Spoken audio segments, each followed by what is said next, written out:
Yeah. All right. In 10, 9, 8, 7, 6, 5, 4, 3, 2. Peace and respect, everybody. This is Jahi for the Bay Area Hip Hop Archives. Today is 2/16/2024, Black History 2024, and it is my honor and privilege to set off the first of many curated conversations of the Bay Area Hip Hop Archives. It's an opportunity for me to shine some light on some light bearers of our community, culture keepers, and members of our Bay Area Hip Hop Archives community. And today, uh, I have two incredible culture keepers of the Oakland Bay Area community, and not just because of what they do, but who they are, their humanity, how they show up in the world. Um, one brother I'm getting to know even more and really am inspired by his work and what he does. And a strong queen that's been one of my day ones in the Bay since I first moved out here. It is my honor and privilege to introduce to you all in the world Traci Bartlow and Keba Konte. Good morning. Hey, good Good morning. morning. Thank you for How you having doing me, this? Jahi. It's a blessing. It's a blessing. Y'all doing good today? Yeah, it's a Yeah, good doing day. well. Hmm. Yes, doing well. Every day we above ground and breathing. Man, it's a good day. I'm blessed to be here. Jahi, thanks for having us. Me and Tracy been telling these stories for years and years to each other. So it's good to finally kind of share them with the community. Yes. Absolutely. Absolutely. So here's what I want to do. As opposed to me running your bio, I'm going to give you both prompt questions to introduce yourselves. And I'm going to start with you, Tracy. Okay. Uh, Tracy, you are born and bred right here in Oakland, California. Mhm. As you introduce yourself, tell us, for somebody who's never been to Oakland, why this place has informed who you are and what you do. Okay. Why has this place informed who I am and what I do? My name is Traci Bartlow, and I am an artist and an entrepreneur. I am a dancer and a photographer, and I'm the owner of Be Love's Guest House, a small business in West Oakland. And I am a cultural archivist. Um, I'm a gardener, and there's many things that I do and hats that I wear. Um, if I were to talk about how Oakland has informed who I am and what I do, baby, I was born in 1965, and the world was on fire. The Black community was on fire, and there were riots and uprisings that were happening all over the country. And even though my parents shielded me and my siblings from the social unrest that was happening in the mid to late 60s, um, the spirit of revolution is embedded in my psyche. And it is something that is present in my work even today. So, the spirit of revolution and the love of Black music and Black culture, those are all things that are very prevalent in Oakland and has helped to shape who I am and define Traci Bartlow and my journey and in life. And it's a very special place. Sometimes I think about the our proximity to the ocean and the mountains, and it's something that is just this really special and beautiful landscape that feels magical at times. And I like tapping into that magic and making some wonderful things happen. Mm, Give thanks. What a great intro. I love that. I love that. And yeah, the ocean, nature, water, it's a special breed for sure, for sure. And we have to tap into it more often. So Keba, as you introduce yourself, Mm-hmm. you know, talk about who you are. And, I see you like a tree with many branches because you are not just one thing. You don't just do one thing. So as you introduce yourself, talk a little bit about your roots and branches of yourself. Sure, sure. Born in San Francisco, California, 1966, and moved over to the East Bay in '94. You know, with my daughter. So I was a single parent at 19 years old, a teenage parent, 19 years old. I was in college. I was a student at SF State. But I was an athlete, right? That was kind of really one of my first sort of identities in high school. I was, joined the wrestling team, and it was something that I joined kind of the sport kind of late, but I took to it. 1984, I was the San Francisco all-city champion, and then took that on to SF State and wrestled for 4 years at SF State. And, I also took photography. My mom was a photographer. She still is. But at that time, so she was doing photography. Some of her friends, Richard Sharp, was doing photography, documentary, portrait, street photography. And so, those things informed me. My mom was also, a cook and just loved gourmet things and making stuff with her hands. And she was a craftswoman. She also went back to school, got her master's degree, and went on and to become a professional. She was really a guiding light for me in terms of, pursuing an education, pursuing sort of the aesthetic life. Those were a couple of branches. And then, my older sister, Lake, was also an entrepreneur, really. So, she and I were really the first entrepreneurs in our family. So she was always a role model for me. And, and then, doing portrait photography, music photography, documentary, studied photojournalism at SF State. Left school early when there was the opportunity to go to South Africa in 1994 to photograph the historic all-race elections where Nelson Mandela won. And, so I was there to witness that in the country, and, went on to photograph in Cuba in 1991, the African influence on Cuban culture, and, photographed the Million Man March, and, sponsored a van load of brothers driving all the way from the Bay Area. So my branches are photography, art, photojournalism, entrepreneurship, cooking and making food. And, and then those things sort of all came together back in 2005 when we decided to open up a little coffee shop called Guerrilla Cafe, right? Inspired by the guerrilla arts, the guerrilla theater, the guerrilla warfare. And so we opened up Guerrilla Cafe, and that was opened up a whole world around coffee and hospitality. And that was a different kind of business than I was used to, with a staff and regular hours and whatnot. And from there, went on to open up another cafe, then started roasting coffee, right? I had been traveling the world, the Caribbean and Africa.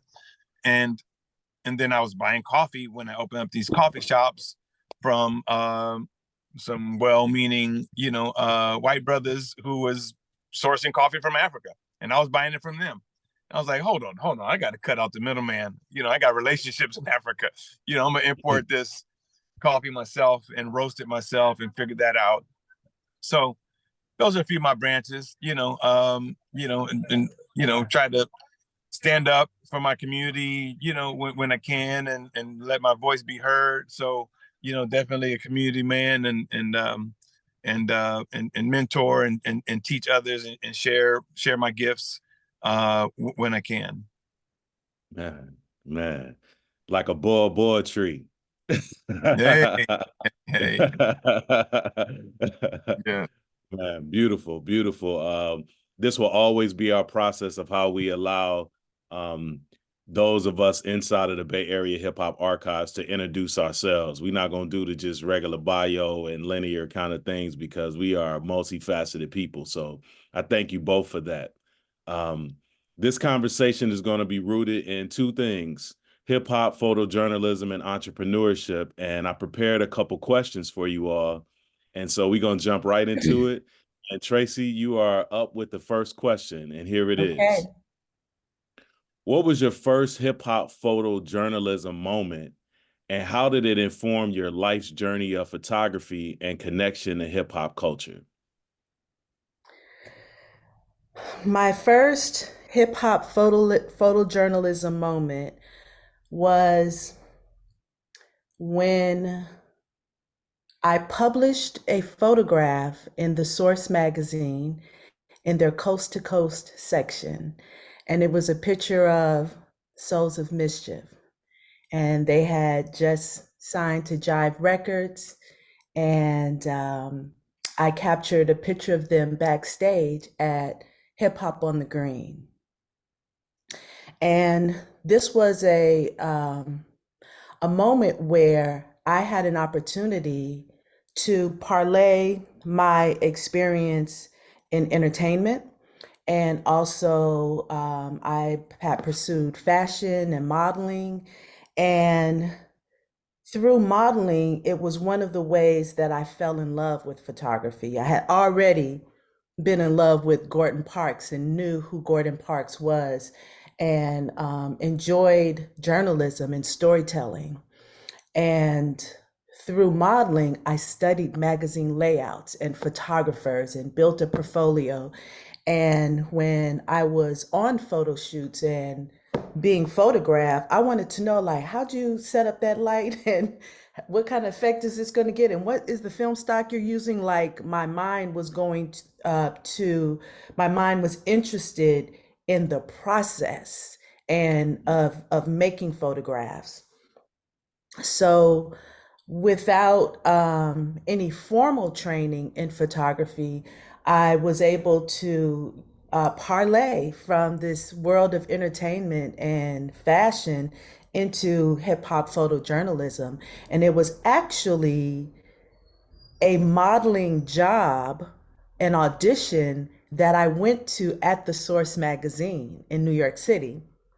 You know, I'm from Oakland, but I lived in New York for several years, and I was studying at the Alvin Ailey School. I worked with professional dance companies and television and touring the world and things like that. So when I was at this audition for a modeling job for the Source magazine, I talked my way into the photo editor's office, Chimo Du, God rest his soul. And this was a moment where I was starting to move back to Oakland from New York. And when I started moving back, I had a 35 millimeter camera that someone had given me, and I was inspired to photograph my neighbors. And this was a moment of reconnecting with my community after being away for several years, and also seeing it through new eyes. Because I had been around the world, I had lived in New York City, and then coming back, I was like, y'all, my people. Like, I was so excited to photograph them. And I had this little Walgreens snapshot book with all these pictures of people I have photographed in my neighborhood in East Oakland. And I took that back with me to New York and to this modeling audition. So when I got to Chimo Du's office, I said, you know, I'm back and forth between Oakland and New York, and the scene is bubbling. It's about to pop off in the Bay Area. If I capture pictures of the scene, do you think you would publish them? And he said, let me see your portfolio. And I give him this snapshot book. And he was like, this is a professional operation. Like, this is your portfolio? And I was like, yeah, this is what I've been capturing. He said, let's do it. You have a good eye.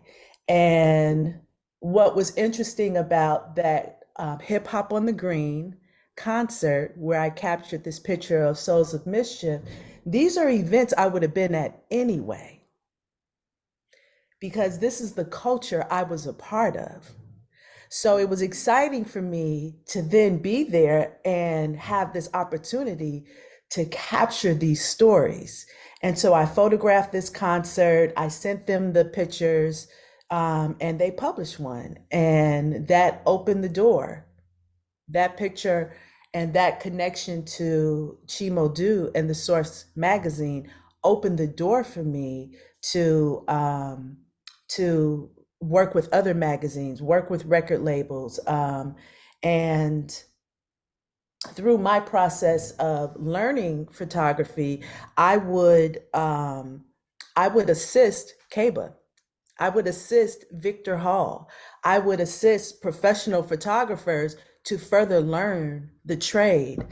And so it just really took off from there. And I had my camera with me everywhere I went and captured the essence of the scene in the Bay in the 90s. Wow. What a beautiful story. R.I.P. to Chi. Man. Yeah. Yeah. Mm-hmm. Keba, I want to pose the same question to you as well. Yes, sir. What was your first hip hop photojournalism moment, and how did it inform your life's journey of photography and connection to hip hop? So interestingly enough, my first hip hop photojournalism, I didn't think of it as journalism at the time. However, this is something that I was studying photojournalism. But I was also, my first photography teacher was my mom, who was a portrait photographer. She studied under Ruth Bernhard, the legendary, pioneering woman photographer. But really, I was taking photographs of portraits, just, not portraits, but, more commercial album shots for people's projects. Now, I would show up wherever the neighborhood was, right? We weren't really doing studio. I didn't have access to a studio. I didn't have studio lighting equipment. Really, I was just kind of getting started. I think it was probably like 1992. And, at SF State, there was a brother named Raymond. He goes also by the name of Boots, of the Coup. And he showed me a picture that he had, and I was like, I could do better than that. And I'll do it for the cost of the film production, right? Film processing. So a lot of the photography I was doing, it was sort of just on the scene, on steps in the neighborhood and in their neighborhood and their car. And it felt like just a photo shoot at the time, but really on deeper reflection, really I'm documenting these cats in their environment with the stories that they were trying to tell. And really it feels very documentary now, because that was kind of my style. I was always trying to, catch it, in real life. And Boots became, a dear brother friend of mine. And we're still neighbors in East Oakland and friends, and and collaborate on other things. But so that really, changed the trajectory of my life and my career.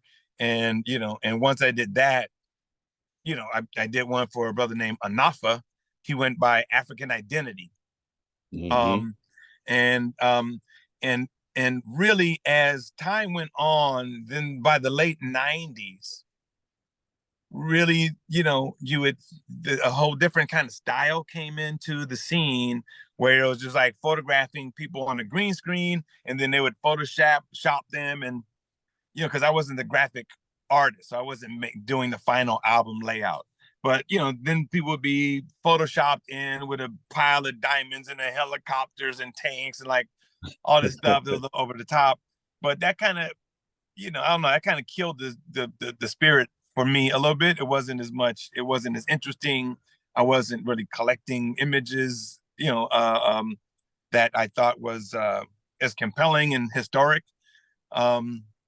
So yeah, so it was really those first few artists that I photographed, and collaborating with, with graphic design houses like Funky Fat Graphics, of Oakland and the Underwood brothers. So I definitely got to give a shout out and credit to them when they saw some of my work and they brought me in to be a photography partner for a lot of projects that they did. So that was probably the one that changed the game for me. Man, very powerful. When I think about hip hop culture, it's always learn while doing, just get Oh started, yeah. Oh yeah, that's right. I think you both really embody that spirit. Um, which leads me to this question. In the conversation about the elements of hip hop, photojournalism is often overlooked. Why do you think it's important to ensure that this skill is included in the conversation? And I'm gonna ask that to you first, Traci. Um, it is so important for us to document our own stories through our own lens. Um, and I think that goes for any aspect of Black culture.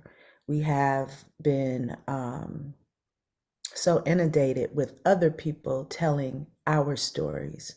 And it is vital for us to control the narrative of who we are and from our perspective and from our actual experience to document our stories. And hip hop photojournalism, it's a culture that, we're celebrating 50 years, and who would have thought we made it this far? It's people didn't think that it would take over world culture.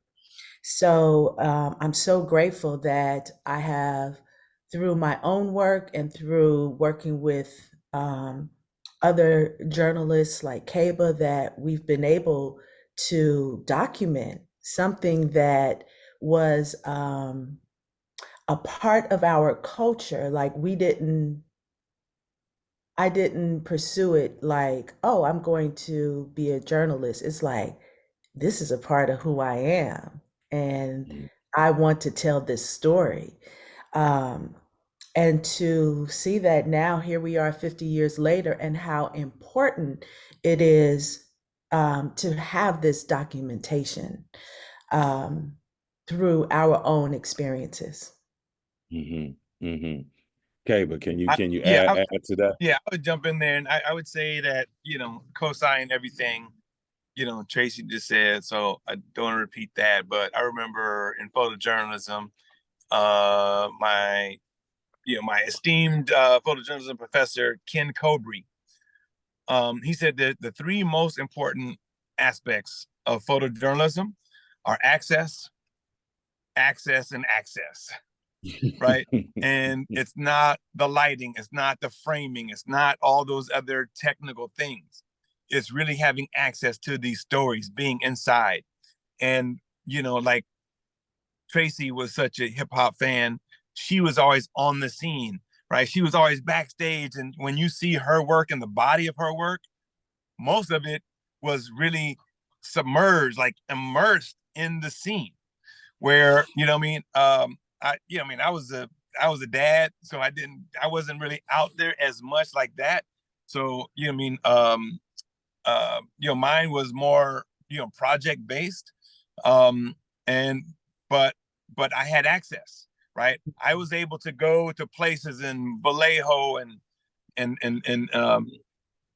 Marin City and Double Rock and in some of these projects and hoods where photojournalists couldn't just show up and just have free access to the scene and photographing, right? So, but I had carte blanche because I was doing the photo project for somebody who was the latest artist in that neighborhood who was putting their block on, right? So it just gave me unparalleled access to to these various scenes and So I would say, because of the access that Traci had as a fan and as a just is immersing herself and myself, just sort of doing these more project-based pieces, those, and in general, photography, the photographer, the photojournalists, we don't always get the credit, right? Because we're not in the picture, right? We're behind the scenes taking the picture, but we're always an integral part of it because that's how those stories get told and that's how those stories continue. And we're seeing these, we're seeing the humanity in the subjects. We're seeing the humanity in these people that we're photographing. And it's not just as an outsider, as a stranger, right? So I think that's what's really critical and important, that, like Traci said, that we're helping to shape these narratives and tell those stories, because there's subtle things that you can do. The way you frame a picture, the way you catch a moment of somebody either smiling or menacing, or you get a low perspective to make them look as big as a building, or whatever. So it's really those subtle things of perception is how the audience eventually sees these images, and it's crucial. So we don't always get the credit, but sometimes we do, sometimes we don't. That's fine. We get photo credit when it's due, and that's what the Bay Area Hip Hop Archives are for. And I think the work that you're doing here, Jahi, is going to spread, right? People are going to be seeing this content, and next thing you know, there's going to be a Kansas City Hip Hop Archives and a St. Louis, right, in the Florida Hip Hop Archives. And so you're doing some very important work here, collecting, telling these stories, archiving these stories, and that's how the story will be told. I really appreciate both of your comments, and it's also really important that we had included you all in the process of Bay Area Hip Hop Archives, because all too often the conversation is MCs, DJs, and that's it. Then people forget. And, this is our way of, number one, giving you all props. Number two, recognizing that your skill is important to our culture. And three, like what you said, Traci, about documenting the culture. Without documentarians, it leaves us open for revisionist history and total erasure, right? Yeah. And it is your skill and your eye of capturing these moments that makes sure that we won't be erased. And our job is to make sure, the next level is to make sure that we preserve it, so next generations realize that the photojournalist is an important element of the culture as much as the person that's being photographed. Mm-hmm. That's like very key. It's very key. Okay, I'm gonna jump around in questions because there's I think this is a good segue for this particular question. So here it goes. And Traci, it's for you first. You are you have been inducted into the Bay Area Hip Hop Archives. Share with us one thing, one photo that you look forward to including in your special collection, and why is it important for future generations to see, witness, and study as a form of legacy? One of the things I look forward to sharing is actually a collaboration with Keba.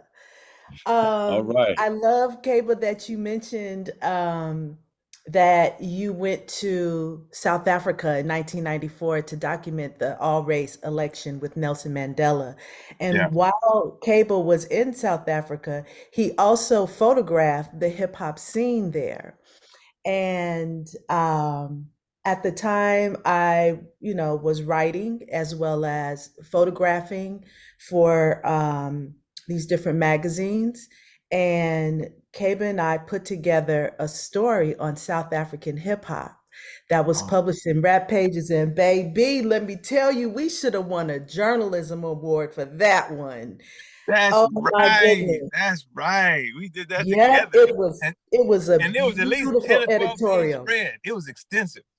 Yes. Yeah. And what was very special about it is, you know, I viewed Keba's photographs. He also gave me cassettes of interviews he Yes. conducted of artists, hip hop artists in South Africa. So I listened to the interviews, transcribed it. And I also had this experience with South Africa through my sister, Monique Martin, who was a stage manager in New York City. She worked with Mbongeni Ngema, God rest his soul. He just passed away.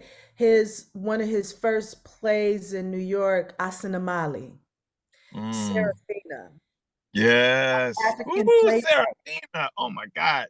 like before the movie, Serafina off Yes. Broadway, on The Broadway, play. national Yeah. tour. So as Monique's sister, I would spend time with the cast of South Africa.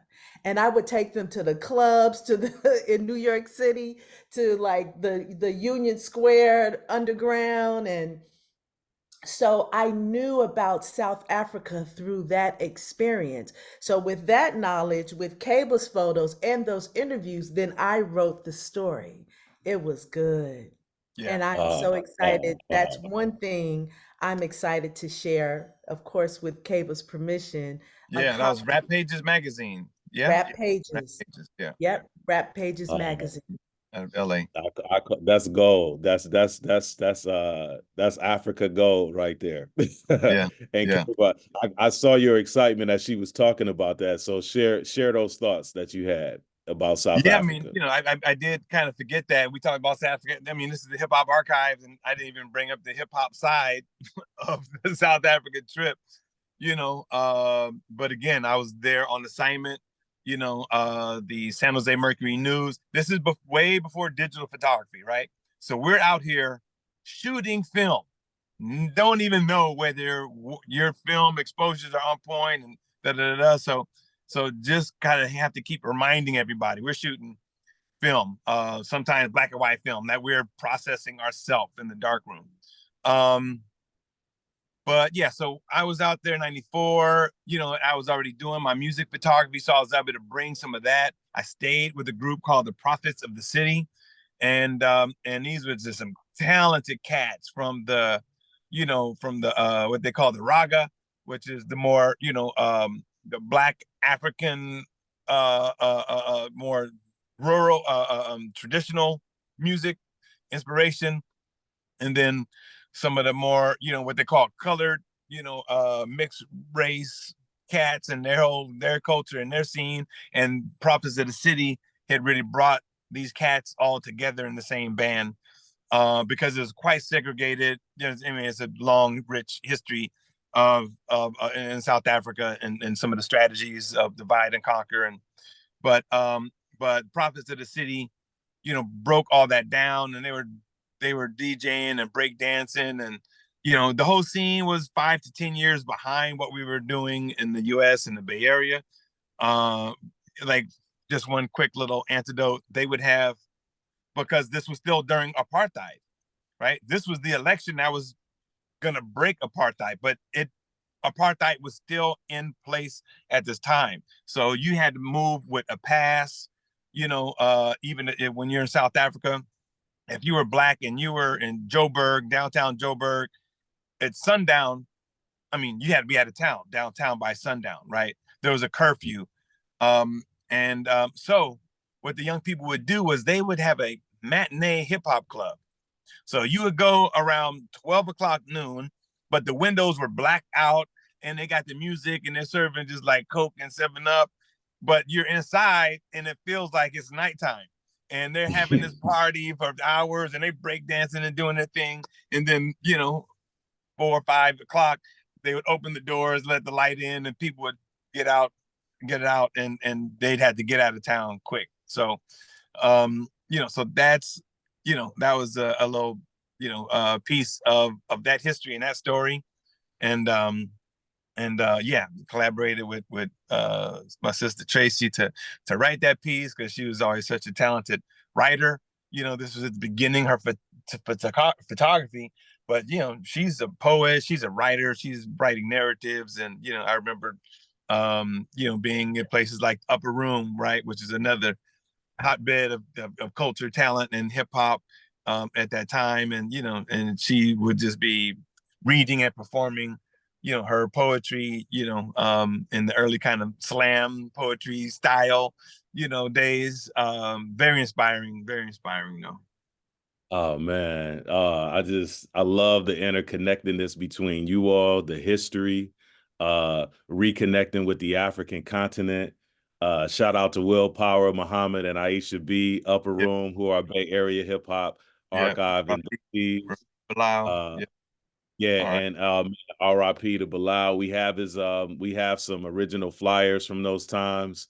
I'm almost sure, Traci, I see your name on one of those flyers as I've been looking through that. So more to share with that. More to share with that. Here's a question for both of you all. You both are entrepreneurs as well, too. And in many of the inside circles of hip hop culture, we consider that entrepreneurship is the 10th element of hip hop. In your collective and respective businesses, Keba, you with Red Bay Coffee, Traci, you with Be Love Guest House. Tell me how the hip hop attitude and spirit is in your entrepreneurship moves. Go ahead, Traci. I'm gonna get it done. However, I need to get it done. Yeah. You know what? You just made me think of Big Daddy Kane. Like I'll work. I'll work. And I'm not gonna ask permission.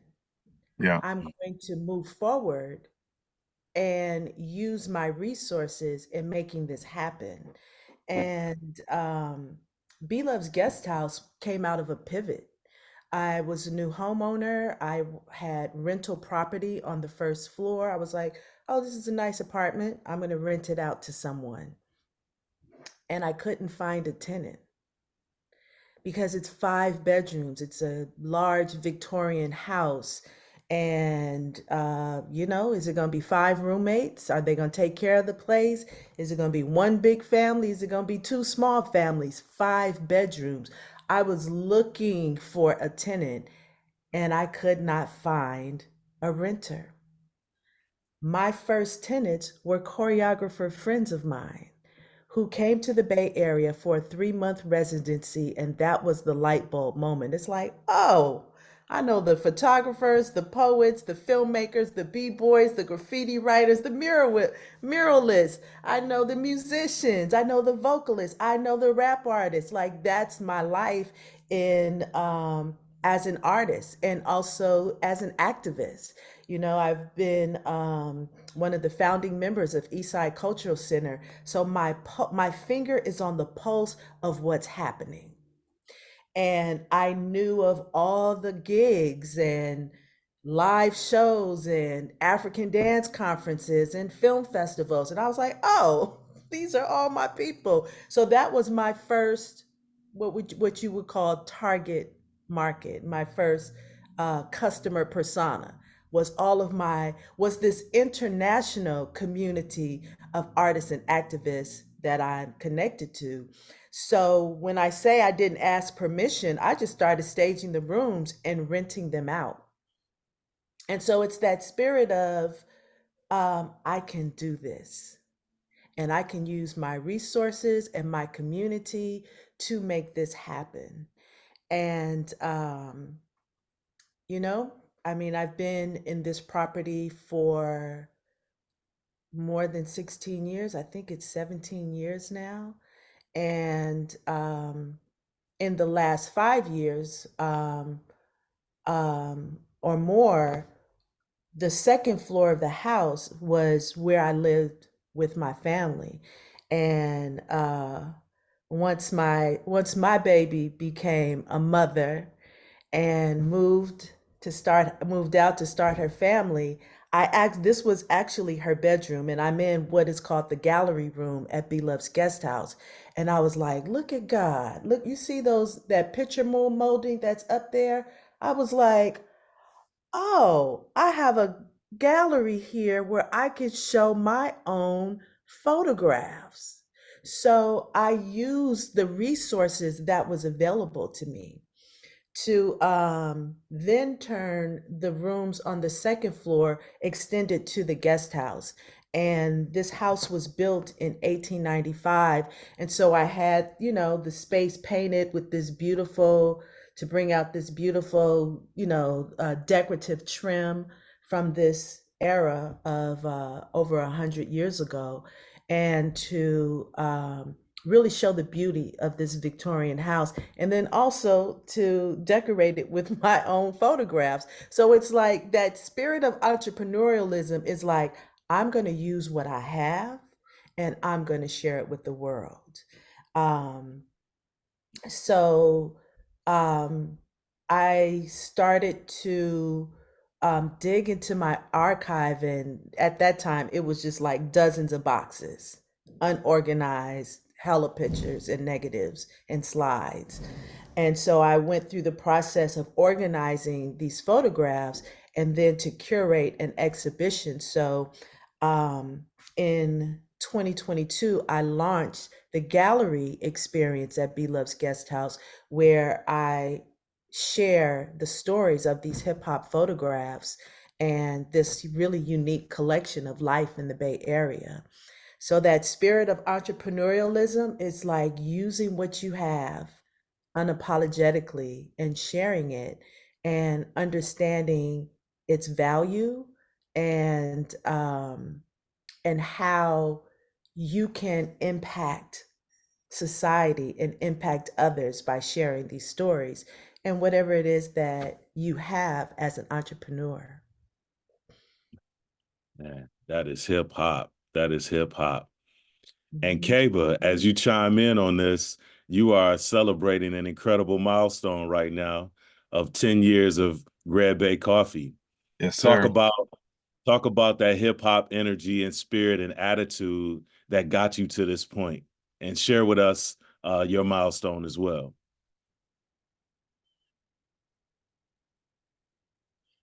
Keba, you're frozen.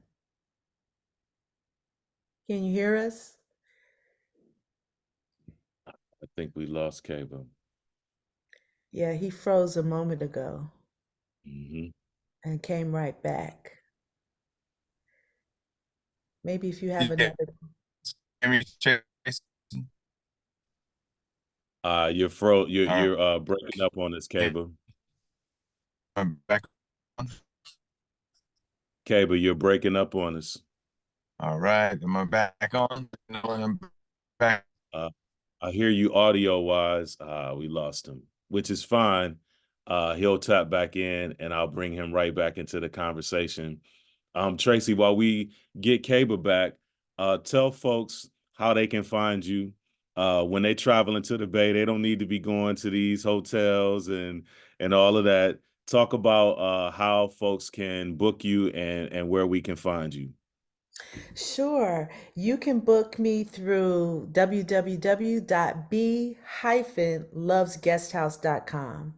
BeLovesGuesthouse.com. You go to my website. There's a tab that says book now. You just click that tab.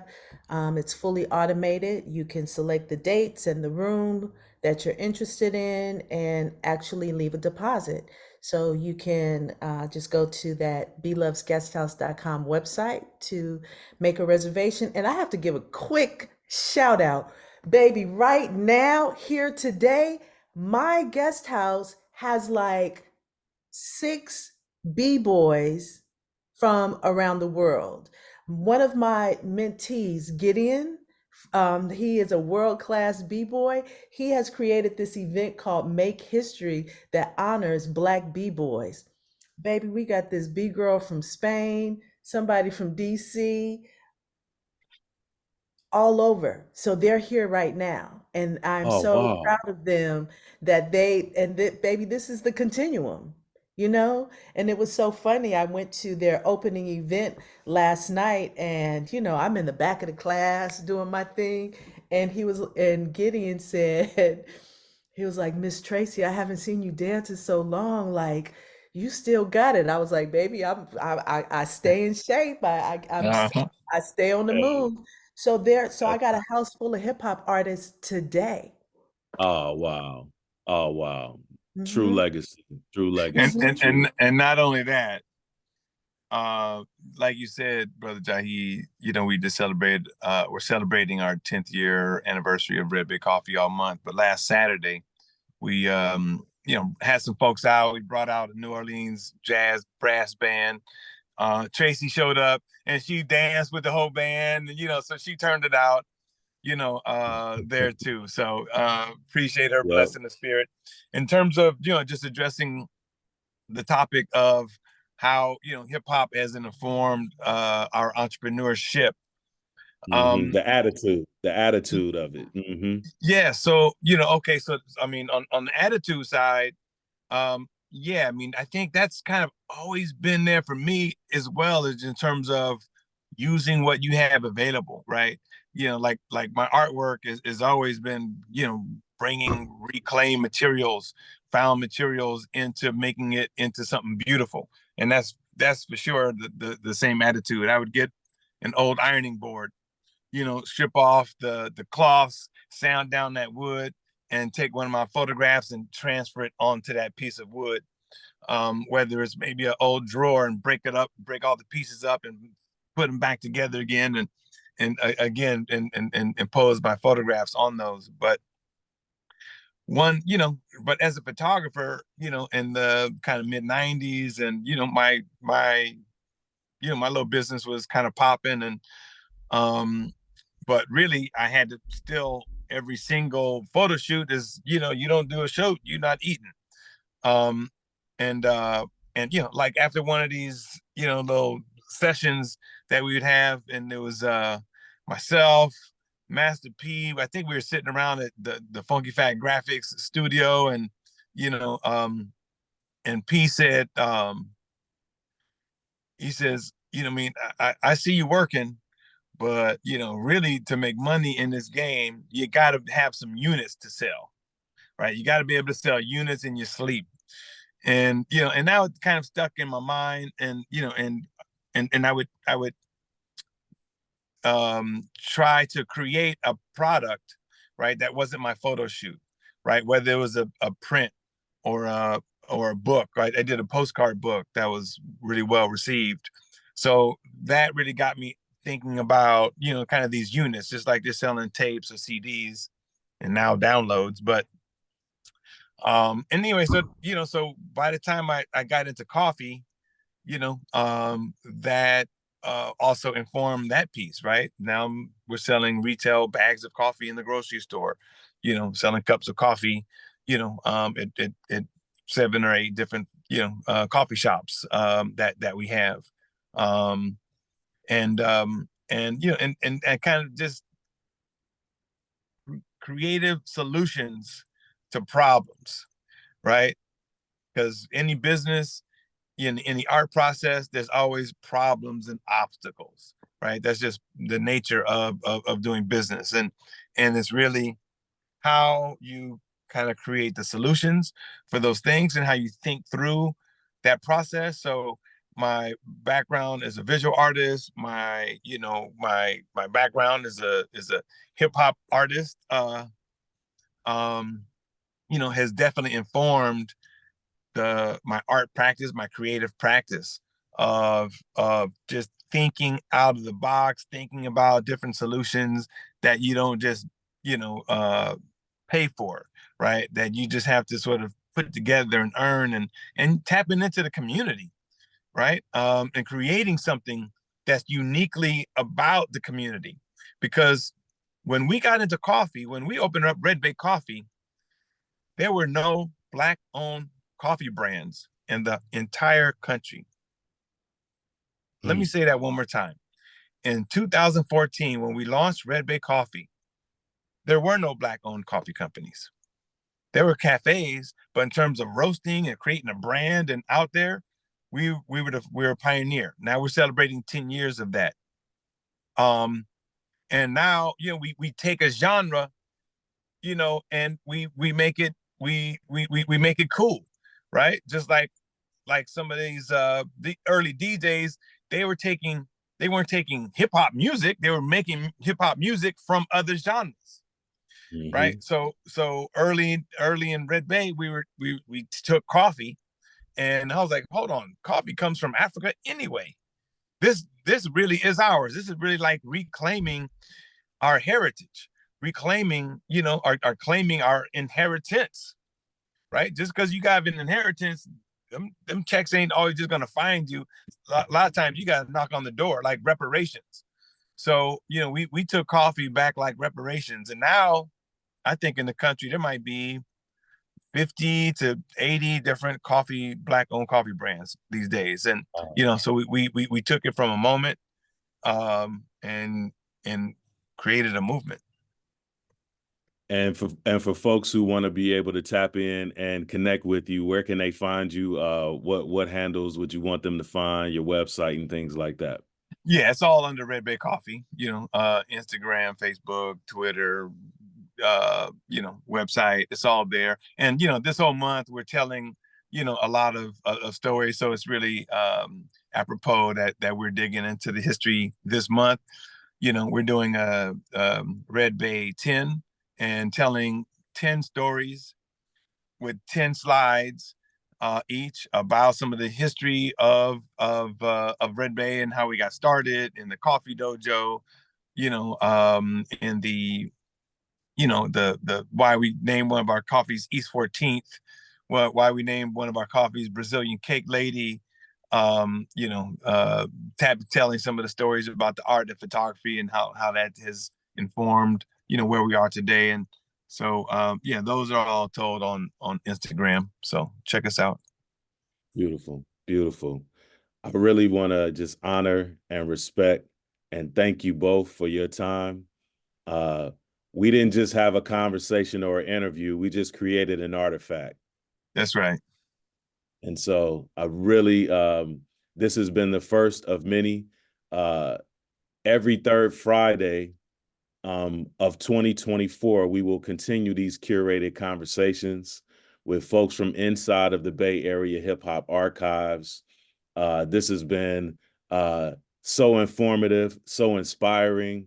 I really honor your work, your skill, your legacy, and just really humbled to be a part of preserving your legacy and your work. So Traci, Keba, thank you very much for this curated conversation. Yeah, honor's mine. Thank you, Jahi. Yeah, thank you, Jahi. Thank you, Traci. Thank you, Keba. Love you, sis. Love you, brother.